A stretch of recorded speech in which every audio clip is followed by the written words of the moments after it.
ഈ പടം കണ്ടിട്ടുള്ളതാണോ? ഏയ്, നല്ല സാധനമാ. ഓ, ആര് പടം കാണുന്നു? വല്ലപ്പോഴും ടി വിയിൽ ഒരെണ്ണം കണ്ടാലായി. ചേട്ടന് പണ്ട് സിനിമ എന്ന് പറഞ്ഞ ജ്വരമായിരുന്നല്ലോ. ജ്വരം മാറി ഇപ്പൊ ജലദോഷം പോലും ഇല്ലാത്ത അവസ്ഥയാണ്. ഇനി എത്ര ദിവസം കൂടെ ലീവ്? പിള്ളേരുടെ വെക്കേഷൻ തീരുന്നവരെ വേണേ നിൽക്കാം. LTC പോന്നതാ. ഏതായാലും അമ്മയുടെ പിറന്നാൾ കഴിയുന്നവരെ നിൽക്കണമല്ലോ. അത് കഴിഞ്ഞിട്ട് തീരുമാനിക്കാം എന്ന് പോണമെന്ന്. ഇപ്പോഴീ ലീവ് കിട്ടാൻ ഞാനും കുറെ പാടുപെട്ടു. അമ്മയ്ക്ക് നിർബന്ധമാണെന്ന് പറഞ്ഞാൽ ഷെയ്ഖന്മാർക്ക് മനസ്സിലാവൂ. ഒടുവിൽ ഞാൻ അമ്മയുടെ ഷഷ്ടിപൂർത്തി പിറന്നാളിലോട്ട് ഷിഫ്റ്റ് ചെയ്തു. ഷഷ്ടിപൂർത്തി എന്ന് പറഞ്ഞാൽ ഞാൻ കാനയാ ചേനയാന്നൊക്കെ പറഞ്ഞ അമ്മമാരെ വരട്ടി. അറിഞ്ഞോ? എന്ത് പറഞ്ഞില്ലേ? ഇല്ല. ബാംഗ്ലൂരിൽ ഫ്ലാറ്റ് ഒന്ന് വാങ്ങിച്ചിട്ടിട്ടാ ഒന്നും അറിയാത്ത പോലെ ഇരുന്ന് ചിരിക്കുന്നത്. വാങ്ങിച്ചോ? ഇല്ല ചേട്ടാ, ഈ പെണ്ണുങ്ങളുടെ ഒരുതരം പുളുമാസ് പറിച്ചിട്ടുണ്ടല്ലോ, അത് ഇവക്ക് സ്വല്പം കൂടുതലാ. എന്നെ വെറുതെ അതും പറയണ്ട. വാങ്ങിച്ചെന്നൊന്നും ഞാൻ പറഞ്ഞില്ല. എന്തോ നടന്നിട്ടുണ്ടല്ലോ. അഡ്വാൻസ് കൊടുത്തു, അത്രേ ഉള്ളൂ. ഇനി 3.25 ലക്ഷം രൂപയുടെ എണ്ണ അങ്ങോട്ട് കൊടുത്താലേ വാങ്ങിച്ചു എന്നൊക്കെ പറയാൻ നോക്കുള്ളൂ. ആ, അത്രേ ആയല്ലോ. ഞങ്ങളിതാ 2 കഥാപാത്രങ്ങൾ 19 കൊല്ലമായിട്ട് ബോംബെ കിടന്ന് അധ്വാനിക്കുക. ഇപ്പോഴും ഒരാളുടെ ശമ്പളം അങ്ങനെ മാറ്റി കൊടുക്കുക. ഇത്രയും പോകുന്ന ഒരു ഫ്ലാറ്റിന്റെ വാടക. അതെ, ഞങ്ങൾ പിന്നെ ഇപ്പൊ ഇത് തിരക്കൂട്ടി വാങ്ങിക്കുന്നത് പിള്ളേരുടെ പഠിത്തം നടക്കണമെങ്കിൽ വേറെ മാർഗമില്ലാഞ്ഞിട്ടാ. കുട്ടികളുടെ പഠിത്തം നേരെ ചൊവ്വേ നടക്കണമെങ്കിൽ ഈ നാട്ടിൽ വന്നേ പറ്റത്തുള്ളല്ലോ. അല്ലെങ്കിൽ തന്നെ ഇനി അധികകാലം അവിടെ അങ്ങ് പറ്റിത്തൂങ്ങി കഴിയാനും അവര് സമ്മതിക്കില്ല. ഓരോരുത്തരെയായി സ്മൂത്തായിട്ട് ഇങ്ങ് പറഞ്ഞു വിടുക. എപ്പോ വേണേലും പോരാനുള്ള തയ്യാറെടുപ്പില്ല നമ്മളും. ദേ, ആ ബ്രൗൺ സൂട്ട് കേസ് ഒന്ന് തുറന്നു തരാമോ? എനിക്ക് അതിൽ നിന്നൊരു സാധനം എടുക്കാനുണ്ടായിരുന്നു. അതിന്റെ പൂട്ട് തിരിയുന്നില്ല. ഞാൻ കുറെ ട്രൈ ചെയ്തു.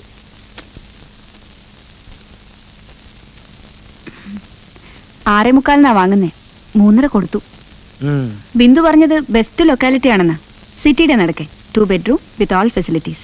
കൈ പണമുള്ള പലരും അങ്ങനെ പലയിടത്തും ഫ്ലാറ്റ് സ്ഥലമൊക്കെ വാങ്ങിച്ചിടും. അതൊരു പതിവാ. ആരെങ്കിലും വാങ്ങിക്കുന്ന എനിക്ക് പറയേണ്ട കാര്യമില്ല. ഇതിപ്പോ സ്വന്തം അനിയനായതുകൊണ്ട് പറഞ്ഞതാ. എന്തെങ്കിലും പറയാൻ തുടങ്ങുന്നതിന് മുമ്പ് ചാടി കടിക്കാൻ വന്നോണം. നമ്മൾ ഈ ഇലക്ട്രിക് ട്രെയിനിന്റെ പിന്നിൽ തൂങ്ങിക്കിടക്കാൻ തുടങ്ങിയിട്ട് 19 കൊല്ലായി. അത് ഓർമ്മിപ്പിച്ചെന്നേ ഉള്ളൂ.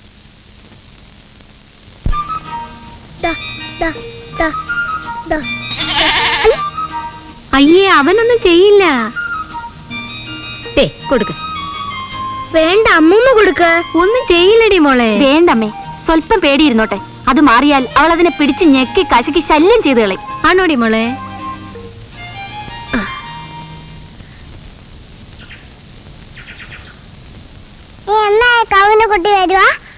എന്നും നീ ഇങ്ങനെ ചോദിക്കുന്നത് കൊണ്ടാ അവള് വില കൂട്ടി നിൽക്കുന്നത്. ചോദിക്കാതിരുന്നാ മതി. നിങ്ങൾ പോകുന്നതിന് മുമ്പ് അവള് കുട്ടിയെ തരും. ഇതിന്റെ ഉള്ളിലാ കുട്ടി? ആ, എവിടെ? നിന്റെ തലയില്. ഇനി അതും ഇതും ഒക്കെ ചോദിക്കാൻ തുടങ്ങും. ഓ, ഇങ്ങനെ 2 എണ്ണം മറുപടി പറയാൻ നിന്ന കിളിച്ചതും മുളച്ചതും ഒക്കെ അറിയുന്നവരെ ചോദിച്ചോണ്ടിരിക്കും. എനിക്കിപ്പോ കുട്ടി ഇത്ര ഉണ്ടാവില്ലല്ലേ? അയ്യോ, മതി മതി എൻക്വയറീസ്. നീ ഇതിനിടെ എങ്ങോട്ട് പോയി? ചേച്ചിയെ കാണാൻ പോയായിരുന്നോ? ഇതുവഴിയെ പോയോ? ഓ, ഇതിലേങ്ങ് ഇറങ്ങി. റോഡേ കൂടെ പോയാൽ 100 പയ്യന്മാരെ ഗൾഫിൽ കൊണ്ടുപോകാനുള്ള ആപ്ലിക്കേഷൻസ് വരും. പണ്ടിവര് സ്കൂളിൽ പോണ വഴിയാ. ഇപ്പൊ ആ പഴയ വഴിയെല്ലാം മാറിപ്പോയി അല്ലയോടാ? അത്രയും വീടുകള് കാടുപോട് വെട്ടിമാതിരി. പൊതുലാട്ടിനായിരുന്നാലും പണ്ടായിരുന്നു ഭേദം. തുടങ്ങി. ആളുകൾ വീട് വയ്ക്കാൻ പാടില്ലെന്നാ ഇവിടെ ഒരാളുടെ. നാടിന്റെ ഭംഗി പോകും പോലും. അതവൻ പറയുന്നത് കുറെയൊക്കെ ശരിയാ. നമ്മുടെ കൊട്ടക്കാട്ട് കാവിന്റെ അവിടെയൊക്കെ എന്തു ഭംഗിയായിട്ട് കിടന്നതാ. ഇപ്പൊ അവിടെ കാവുമില്ല, ദേവിയില്ല. 5-6 മഞ്ഞ വീട് മാത്രമുണ്ട്. അതും കണ്ട ജാതിക്കാരുടെ. അമ്മേ, ഇവക്ക് ഇതൊന്നും പറഞ്ഞാൽ മനസ്സിലാവുന്ന ഇനമല്ല. ഇവിടെ നാട് കണ്ടിട്ടുണ്ടോ, കാവ് കണ്ടിട്ടുണ്ടോ? പിന്നെ ഇല്ല. ഞാൻ ആകാശത്തുനിന്ന് പൊട്ടി വീഴല്ലായിരുന്നോ? അമ്മേ, ആവി പിടിക്കാറായി. ഞാനിതാ വന്നു. തിളച്ചെടുക്കുവാ. വന്നെന്ന്. അമ്മ എന്നാ പോയി ആവി പിടിക്ക്. ആ കൊച്ചു അപ്പോഴും വന്ന് വിളിച്ചു. എന്ത് പറ്റി? അറിഞ്ഞില്ലേ? അക്കാര്യത്തിൽ മോനേക്കാൾ അമുക്കിയ അമ്മ. ഒറ്റ വസ്തു ഒറ്റ ആളോട് മിണ്ടത്തില്ല. കഴിഞ്ഞ ആഴ്ച ബാത്റൂമിൽ സ്റ്റൈലായിട്ടൊരു വീഴ്ച അങ്ങ് വീണു കൊടുത്തു. ഭാഗ്യത്തിന് ഫ്രാക്ചർ ഒന്നും ഉണ്ടായില്ല. 2 ദിവസം അനങ്ങാൻ പറ്റിയില്ല. ഇപ്പോഴും നീരുണ്ട്. ആണോ? ഓ, കഴിഞ്ഞ ആഴ്ചയൊന്നും അല്ലടാ, 1 മാസത്തിന് മേലായി. അതാ പത്മാവതി കണിയാട്ടിയെ വിളിച്ചോന്ന് ഒഴിഞ്ഞപ്പോ അങ്ങ് മാറുകയും ചെയ്തു. പിന്നെ ഇപ്പോഴും ആവ് പിടിക്കുന്നേ? അതാ പെണ്ണിന്റെ ഓരോ നിർബന്ധങ്ങള്. ഒന്നുമല്ല, ഞാൻ എപ്പോഴും അവിടെ പറയാറുള്ളതാ, അമ്മ ഇവിടെ തനിച്ചിങ്ങനെ നിർത്തുന്നത് റിസ്ക് ആണെന്ന്. പെട്ടെന്ന് എന്തെങ്കിലും ഒന്ന് വയ്യാതെ വന്നാൽ കിടന്ന് വിളിച്ചാൽ കൂടെ വരാൻ ആരാ ഉള്ളത്? അങ്ങനൊന്നും വരുത്തത്തില്ല. വാ മക്കളെ, വാ.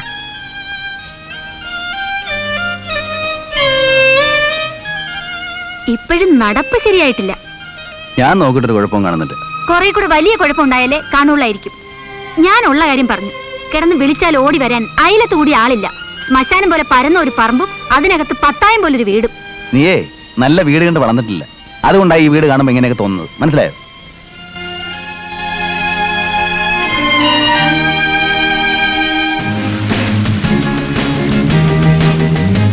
രസവാ ഈ ഒഴുക്കിന്റെ കൂടെ ഒരു ഒഴുക്കായിട്ടങ്ങ് ഒഴുകി ഒഴുകി പോവാൻ കഴിഞ്ഞാൽ. അത്ര കൊതികൊണ്ട് ഇറങ്ങി അങ്ങോട്ട് നീന്തണം. അതിന് നീന്താൻ പറ്റിയിട്ട് വേണ്ടേ അല്ലേ? ഞാൻ നീന്ത് പഠിക്കുന്നത് എത്രാമത്തെ വയസ്സിലാണെന്ന് അറിയാമോ? At the tenth age of 6. 12 വയസ്സ് വരെ ഞങ്ങളുടെ ഡോൾഫിൻസ് ക്ലബിലെ ജൂനിയർ ചാമ്പ്യൻ ഞാനായിരുന്നു. ഇവിടെ പുല്ലൊക്കെ തീ പിടിക്കാൻ തുടങ്ങുന്നു. സാറിന്റെ പുളു കെട്ടിട്ട് പുളുവൊന്നുമല്ല. 100 റുപ്പീസ് ഇപ്പൊ എടുത്തു തരാം. ഒന്നതാ അവിടെ നിന്ന് വരെ നീന്തി കാണിക്കാം. അയ്യേ, ഈ ഓപ്പൺ എയറിലോ? ബോംബെയിലെ സ്വിമ്മിംഗ് പൂൾസ് ഒക്കെ പിന്നെ മറച്ചിട്ട് ഓലച്ചിട്ടൊക്കെയാതായിരിക്കും. എന്നാലും സ്വിമ്മിംഗ് ടങ് ഇല്ലാതെ എങ്ങനെയാ നീന്താൻ പറ്റുന്നേ? ഞാൻ എന്നാൽ എവിടെ നിങ്ങൾ സ്വിമ്മിംഗ് സൂട്ട് ആയിരുന്നു വാങ്ങിച്ചു കൊടുത്തരാം. അതിട്ടൊന്ന് നീന്തി കാണിക്കാവോ? വേണ്ട, അങ്ങനെ ഇപ്പൊ കാണണ്ട. ആ എന്നാ കുഞ്ഞിറങ്ങ്. ഓ കുഞ്ഞിനി പോയൊരു 3-4 ലാർജും ഒക്കെ അടിച്ച് 2 പാട്ടും പാടി പെമ്പിളേയും കെട്ടിപ്പിടിച്ച് കിടന്ന് സുഖമായിട്ടൊരു ഉറക്കമുണ്ട്. എടോ താനൊക്കെയാടോ ഭാഗ്യവാന്മാര്, പറയാതിരിക്കാൻ പറ്റുകയില്ല. എന്തോന്ന് ഭാഗ്യമെന്ന് ഇദ്ദേഹം പറയുന്നത്? പിള്ളേർ അവിടെ ഇവിടെയും പോയി കിടന്ന് കഷ്ടപ്പെട്ട് കാശ് അയച്ചു തരും. അതിന് അവർക്ക് വേണ്ടി തന്നെ എന്തെങ്കിലും കരുതി വയ്ക്കുന്നു. ഏതായാലും ആയ പ്രായത്തിൽ കരുതി വെച്ച് 3-4 ആമ്പിള്ളേരാണല്ലോ. പെണ്ണായിരുന്നല്ലോ. എന്റെയും ചേട്ടന്റെ ഒക്കെ ഗതി നോക്ക്, അങ്ങനെ പോലും ഒരു സ്കോപ്പില്ല. എല്ലാം ബെമ്മക്കളാ. അവരൊക്കെ നിങ്ങളെ ഇട്ട് പാടുപെടിക്കാതെ നല്ല നല്ല നിലകൾ എത്തിക്കോളൂ. ആ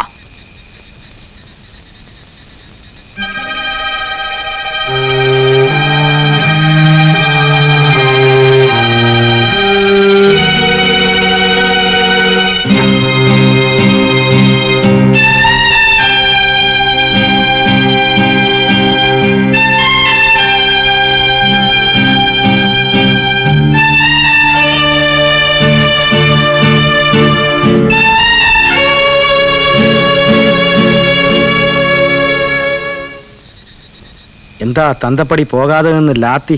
ഏയ് ചുമ്മാ പുള്ളി ഓരോന്നിങ്ങനെ വെറുതെ പറഞ്ഞ്. ഞാനൊരു കത്തയച്ചിരുന്നു. ആ കിട്ടി. കിട്ടിയെന്ന് തോന്നി. എങ്ങനെ? ചേട്ടന്റെ മുഖം കണ്ടപ്പോ മനസ്സിലായി. ഇഷ്ടമല്ലെങ്കിൽ ഇഷ്ടമല്ലാന്ന് എഴുതണം, ആണെങ്കിൽ ആണെന്നും. അഭിപ്രായം അനുവാദമൊക്കെ അറിയാൻ വേണ്ടിയിട്ടാണ് കത്തെഴുതി. അഭിപ്രായം എന്റേത് എങ്ങനെയായിരിക്കുമെന്ന് ഞാൻ പറയാതെ തന്നെ നിനക്കറിയാം. പിന്നെ അനുവാദത്തിന്റെ കാര്യം, നിന്റെ ഭാഗത്തിൽ കിടക്കുന്ന വസ്തുവും വീടും അതിപ്പോ കൊടുക്കുകയോ കൊടുക്കാതിരിക്കുകയോ എന്നുള്ളത് നിന്റെ ഇഷ്ടമല്ലേ? അതിൽ എന്റെ അനുവാദത്തിന്റെ റെലവൻസ് എവിടെ? റെലവൻസ് ഉണ്ടെന്ന് തോന്നിയിട്ടായിരിക്കുമല്ലോ കത്തെഴുതിയിട്ട് 1 മാസം കാത്തിട്ട് മറുപടി കിട്ടാതെ വന്നപ്പോ വീണ്ടും ഒരു റിമൈൻഡർ കൂടെ അയച്ചത്. വെറുതെ എന്തിനാ മണി ഈ വലിയ വർത്തമാനം പറയുന്നേ? ബാംഗ്ലൂരിൽ ഫ്ലാറ്റിന് അഡ്വാൻസ് കൊടുത്തു എന്ന് കേട്ടപ്പോൾ തന്നെ എനിക്ക് മനസ്സിലായി എന്റെ അനുവാദത്തിന് നീ എന്ത് വില കൊടുത്തിട്ടുണ്ടെന്ന്. ഒരു ഇല്ലെങ്കിൽ 2 പേര് മറുപടി എഴുതാൻ സമയം കിട്ടാത്ത ആളിനോട് പിന്നെ കമ്മ്യൂണിക്കേറ്റ് ചെയ്യണമെങ്കിൽ നേരിട്ട് ബോംബെ വന്ന് കാണണം. എന്നൊന്നും ഞാൻ പറഞ്ഞില്ലല്ലോ. പിന്നെ ഞാൻ ഒന്നും പറഞ്ഞില്ലല്ലോ. നീയല്ലേ ഇങ്ങോട്ട് കയറി പറയാൻ തുടങ്ങിയത്.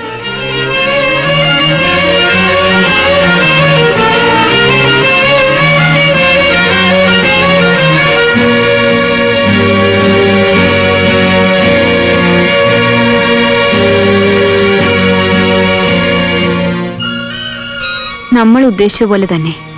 ആ അപ്പോ അമ്മ? ഞാൻ ചോദിച്ചില്ല.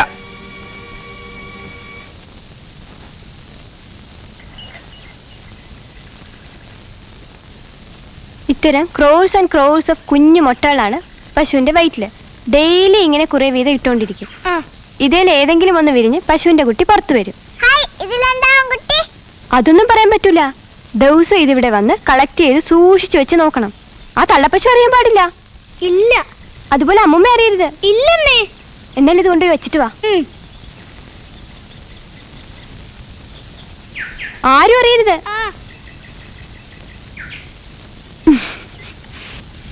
സൗത്ത് ഇന്ത്യയിൽ വെച്ച് തന്നെ ബെസ്റ്റ് എന്ന റെപ്യൂട്ടേഷൻ ഉള്ള സ്ഥലമാണ് ശരണാലയം. ഒന്നിനും അവിടെ ഒരു കുറവുമില്ല. ദിവസവും മെഡിക്കൽ ചെക്കപ്പ്, ഓരോരുത്തരുടെയും ടേസ്റ്റ് അറിഞ്ഞിട്ട് വെജിറ്റേറിയനോ നോൺ വെജിറ്റേറിയനോ ആയിട്ടുള്ള ഭക്ഷണം. ഒന്നും വയ്യാതെ വന്നാല് അപ്പൊ അതിനുള്ള ട്രീറ്റ്മെന്റ്. അവിടെ ഞങ്ങളുടെ കൂടെയുള്ള ഒരു കോഴഞ്ചേരിക്കാരൻ ഫിലിപ്പുണ്ട്. പുള്ളിയുടെ അപ്പനും അമ്മയും അവിടെയാ. ചേട്ടൻ എപ്പോഴും പറയും ഞങ്ങൾക്ക് 2 പേർക്കും കൂടെ അവിടെ 2 സീറ്റ് റിസർവ് ചെയ്തിടാമെന്ന്. അപ്പൊ ബാംഗ്ലൂരിലെ ഫ്ലാറ്റോ? അയ്യോ, ഇപ്പോഴേ അങ്ങ് പോവാനല്ല, വയസ്സാവുമ്പോ. വയസ്സന്മാരെയും വയസ്സുകളെയും മാത്രമേ അവിടെ താമസിപ്പിക്കുകയുള്ളൂ. ഓഹോ. അയ്യോ, ചേച്ചിക്ക് മനസ്സിലായില്ലേ? ഇത് ജെറിയാറ്റിക് സെന്ററാ. ഓർഫണേജ് മാതിരിയുള്ള സ്ഥലമൊന്നുമല്ല. എല്ലാവർക്കും അവിടെ അങ്ങ് ചെന്ന് കയറാനൊന്നും പറ്റില്ല. ചേട്ടൻ തന്നെ അവിടെ ഒരു സീറ്റ് കിട്ടാൻ വേണ്ടിയിട്ട് എന്ത് കറസ്പോണ്ടൻസ് നടത്തി, എത്ര രൂപ ചെലവാക്കി. ആണോ? പിന്നെ ചുമ്മാതാന്നാ വിചാരം. അമ്മ ലക്കിയാ, അതുകൊണ്ട് മാത്രം കിട്ടിയതാ. ഓ, ഈ ചേച്ചിയുടെ കൈകൊണ്ട് തൊട്ടാൽ എന്ത് ടേസ്റ്റാ. അവിടെ ഒരാൾ എപ്പോഴും പുകഴ്ത്തല ചേച്ചിയുടെ കുക്കിങ്ങിനെ പറ്റി പറഞ്ഞു. എന്നിട്ട് എന്നെ ചീത്തേ. എല്ലാ പെണ്ണുങ്ങൾക്കും ഇത് പറഞ്ഞിട്ടില്ലെന്ന് പറഞ്ഞു ഞാനും തർക്കിക്കും. അമ്മയെ മാറ്റി താമസിപ്പിക്കാൻ തീരുമാനിച്ചതുകൊണ്ട് വീട് കൊടുക്കുന്നതിനെ പറ്റി ആലോചിക്കുന്നു, വീട് വിൽക്കാൻ തീരുമാനിച്ചതുകൊണ്ട് അമ്മയെ മാറ്റി താമസിപ്പിക്കുന്നു. ഇല്ല, എനിക്കിത് ചോദിക്കേണ്ട കാര്യമൊന്നുമില്ല. പക്ഷെ അമ്മയോട് ഇക്കാര്യം പറയുന്ന ജോലി അത് നിങ്ങൾ ആരെങ്കിലും തന്നെ അങ്ങ് ചെയ്താൽ മതി. എന്നെ കൊണ്ട് വയ്യ. ഇപ്പോഴത്തെ ഡോക്ടർമാരുടെ പറച്ചിലെ കാര്യമൊന്നുമില്ല. ഓ കാര്യം, എന്നാലും നമ്മൾ സൂക്ഷിക്കാനുള്ള സൂക്ഷിക്കണ്ടേ? എനിക്കിനിയിപ്പോ എന്തോന്ന് സൂക്ഷിക്കാനാ? ആരെ അധികം ബുദ്ധിമുട്ടിക്കാതെ കണ്ണടയ്ക്കാൻ കഴിയണേന്നേ പ്രാർത്ഥനയുള്ളൂ. അയ്യോ, അത്രയ്ക്കൊക്കെ അങ്ങ് ആലോചിക്കാനുള്ള കാലമൊന്നും ആയിട്ടില്ലല്ലോ. കാലത്തിന്റെ അല്ലടോ, ഇപ്പോ ഇവർക്കാർക്കും ഒരു കുഴപ്പവും ഇല്ല. എല്ലാരും സുഖമായിട്ട് കഴിയുന്നു. നാളെ ഇവർക്ക് ആർക്കെങ്കിലും എന്തെങ്കിലും ഒരു കുഴപ്പം ഉണ്ടായാല് അതും കൂടെ കാണാൻ കിടക്കേണ്ടി വന്നാലത്തെ സ്ഥിതി. ഓ, എന്തോന്ന് കുഴപ്പം വരാനാ? അതൊന്നും പറയാനൊക്കത്തില്ലല്ലോ. അങ്ങനൊരവസ്ഥയിൽ പോകുന്നതിനേക്കാൾ നല്ലത് എല്ലാരും സന്തോഷമായിട്ട് കണ്ടങ്ങ് പോവുക. ദോ, യ്യോ, ആ വരുന്നേ.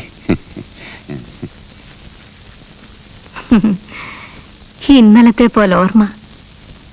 എനിക്കന്ന് 2 or 3 വയസ്സേ ഉള്ളൂ. ഇവൻ ഇവിടെ വരും കഞ്ഞി കുടിക്കാൻ. കണ്ടത്തിന്ന് ചേറുവായിട്ട് ഇവന്റെ ഒരു ചേട്ടനും ഉണ്ടായിരുന്നു. അവൻ കൊച്ചിലേ ചത്തുപോയി. 2 പേരും കോണോ കൊടുക്കുന്നേ, അതും 10-17 വയസ്സായിട്ടും.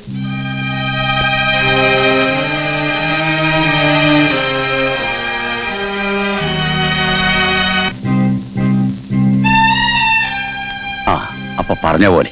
ആ,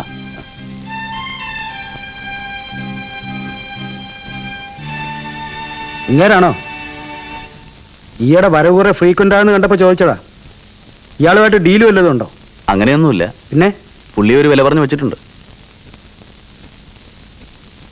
എത്രയാ? കഴിഞ്ഞ വെക്കേഷൻ വന്നപ്പോ അയാളൊരു വില പറഞ്ഞതാ. ഞാൻ 4.25 ചോദിച്ചു. അയാൾ 3.5 സമ്മതിച്ചു. 3.5 ലക്ഷം രൂപയൊക്കെ ഈ കുഞ്ഞിൻ്റെ ഇരിക്കുന്ന അന്നില്ലായിരുന്നു. അതുകൊണ്ട് പുള്ളി 1 വർഷം അവധി ചോദിച്ചു. മക്കള് 3 ഗൾഫിൽ പോയി കിടക്കല്ലേ. ഇപ്പൊ കാശ് റെഡിയാ. എനിക്കിപ്പോ 3 കിട്ടിയാൽ എന്റെ കാര്യം നടക്കും. ബാക്കി 50,000 രൂപ പിന്നെ കുറച്ച് കൊല്ലം കൂടെ ഇട്ട് അമ്മയുടെ പേർക്ക് തന്നെ ഒരു ഫിക്സഡ് ഡെപ്പോസിറ്റ് ഇടാന്നാ ഞാൻ വിചാരിക്കുന്നത്. അപ്പോ ഇനി എഴുതിയാ മാത്രം മതി എന്ന് വെച്ചാ അയാളുടെ പൈസ റെഡിയാ? ആ, നിനക്ക് ഓർമ്മയുണ്ടോന്ന് അറിയത്തില്ല. ഈ മനുഷ്യൻ ഈ മുറ്റം കടന്ന് ഈ വീട്ടിനുള്ളിലേക്ക് കാലെടുത്ത് വെക്കാൻ തുടങ്ങിയത് ഈ അടുത്ത കാലത്താ. അതുവരെ ദാ അവിടെ നിൽക്കേയുള്ളൂ. കഞ്ഞി കൊടുത്തിരുന്നത് പോലും തിണ്ണക്കിരുത്തിയിട്ടല്ലായിരുന്നു. അതൊക്കെ പറഞ്ഞുകൊണ്ടിരിക്കാം. ഇന്നിപ്പോ ഈ നാട്ടിൽ 4-5 ലക്ഷത്തിന്റെ ഒരു ഇടപാട് നടത്താൻ അയാളേ ഉള്ളൂ. നമ്മുടെ കുറെ ബന്ധുക്കളുണ്ടല്ലോ ഇതുപോലെയുള്ളവരെ തെറിയും പറഞ്ഞ് പഴയ വർത്തമാനവും പറഞ്ഞ് നടക്കുന്നതല്ലാതെ ഒറ്റ ഒരുത്തനുണ്ടോ കൈ 10 രൂപ തയ്ച്ചെടുക്കാൻ? ഉണ്ടായിരുന്ന പൈസ കുറച്ച് കുറഞ്ഞാലും തിരക്കേടില്ല, ഞാൻ അവർക്ക് ആർക്കെങ്കിലും കൊടുത്തേക്കായിരുന്നു. അവർക്കാർക്കും വീടിന്റെ ആവശ്യവുമില്ല. അവർക്കൊക്കെ കാശേ ഉള്ളൂ ഇല്ലാത്തത്. പക്ഷെ കേറി കിടക്കാൻ വീടുണ്ട്, കാശില്ല. അത് നീ പറഞ്ഞത് നേരാ.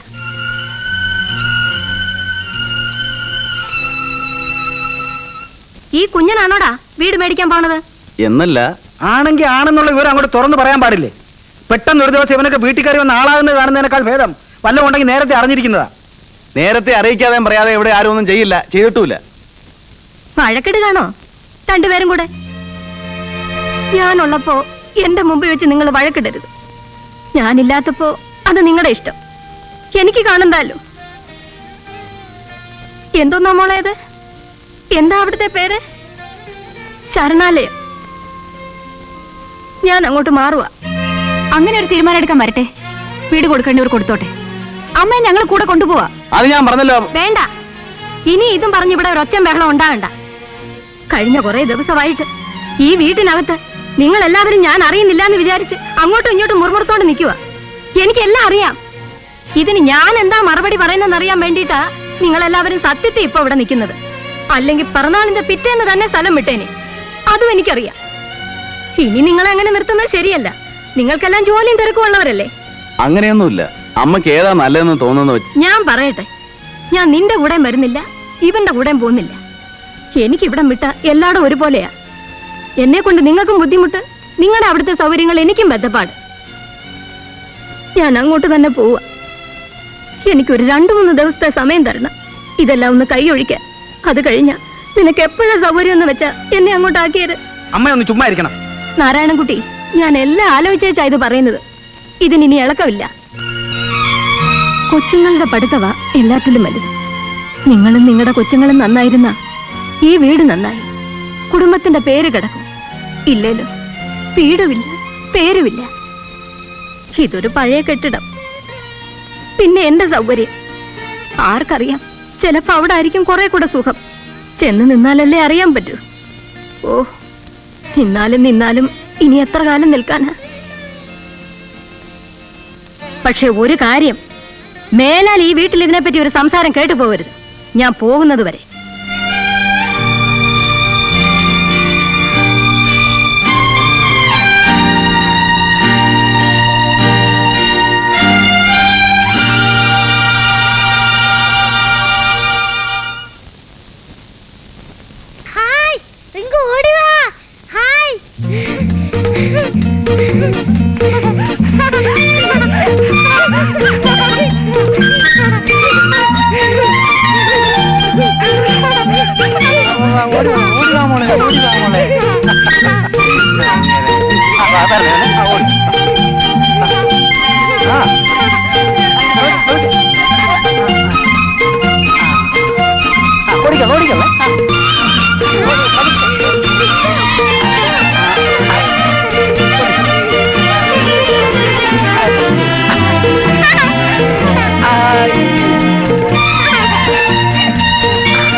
മതി, എടി വാ ഇവിടെ. ചവിട്ടോ അത്. എടി നിൽക്കാനവിടെ. അതിന്റെ ചവിട്ടോ കുത്തോ കൊണ്ടല്ല, അത് മതി സെപ്റ്റിക്കാൻ. എടി ഇവിടെ വരെ നിൽക്കാനല്ലേ പറഞ്ഞത്? പറഞ്ഞാൽ അനുസരിക്കില്ല അല്ലേ? മമ്മി എന്നെ പിടിച്ചു തരുമോ? പിടിച്ചു തരുന്നു. അതെന്താ പൂച്ചക്കുട്ടിയാന്നാ? നമുക്ക് അതിനെ കൊണ്ടുപോവാം മമ്മി. നന്നായി. ഫ്ലൈറ്റ് കയറ്റി കൊണ്ടുപോവാം മമ്മി. ഡോക്ടറിനെ കൊണ്ടുപോവല്ലോ. അതുപോലെ ഇത് തലയ്ക്ക് വട്ടാന്ന് പറയും. കേട്ടില്ലേ മക്കളുടെ ഓരോ ഡിമാൻഡ്സ്? പശുക്കുട്ടിക്കും കൂടെ ഫ്ലൈറ്റ് ടിക്കറ്റ് എടുത്തു കൊടുക്കാൻ. ആടിനെ അതിന്റെ കുഞ്ഞുങ്ങളെയും വേണ്ടായോ? വേണം. ആ, അതും കൂടി എഴുതിക്കോ. പിന്നെന്ത് വേണം? പിന്നെ കൊള്ളാം. നമുക്ക് ഇവിടുന്ന് പോണ്ട ഡാഡി.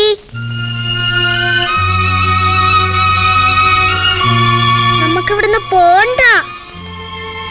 പോവാതിരുന്നാല് പോണ്ട, ഇവിടെ വാ നല്ലത്.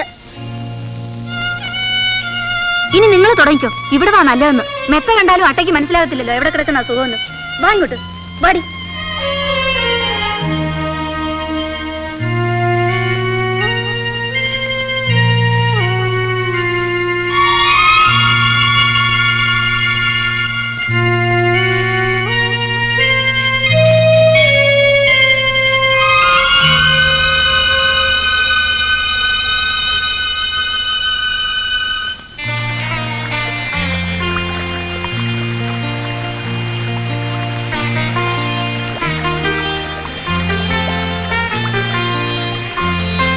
ചീനു,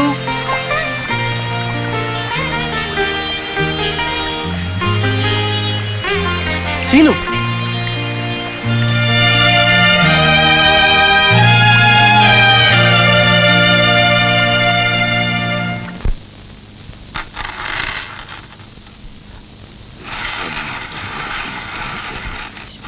സാക്ഷാത് പരബ്രഹ്മം തസ്മൈ ശ്രീ ഗുരവേ നമഃ. നിരാഞ്ജന സമാഭാസം ഛായാമർത്തന്ത സംഭൂതം തം നമാമി ശൈനേശ്വരഃ.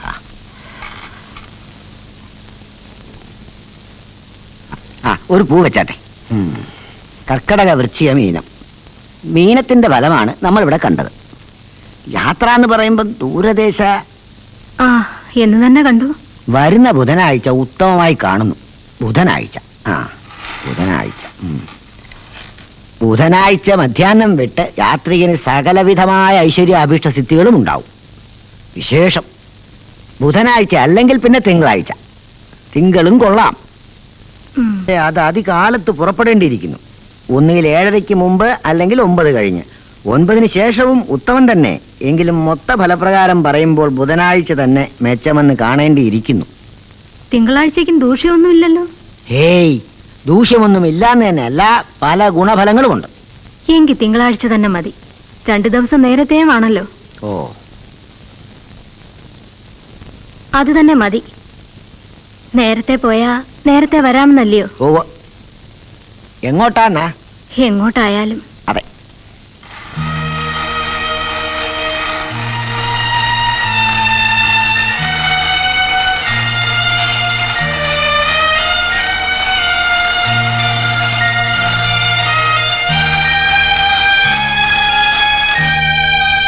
യാത്ര പോയാ ഇറങ്ങി പോകുന്ന സ്ഥലത്തിന്റെ കാര്യം എങ്ങനായിരിക്കും?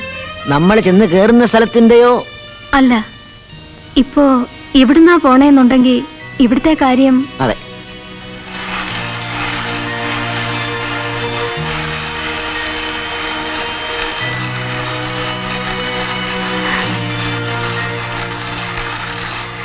അമ്മൂമ്മ കരയുന്നോ?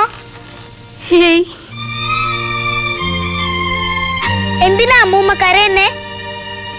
ഞാൻ കരയുന്നില്ലല്ലോ.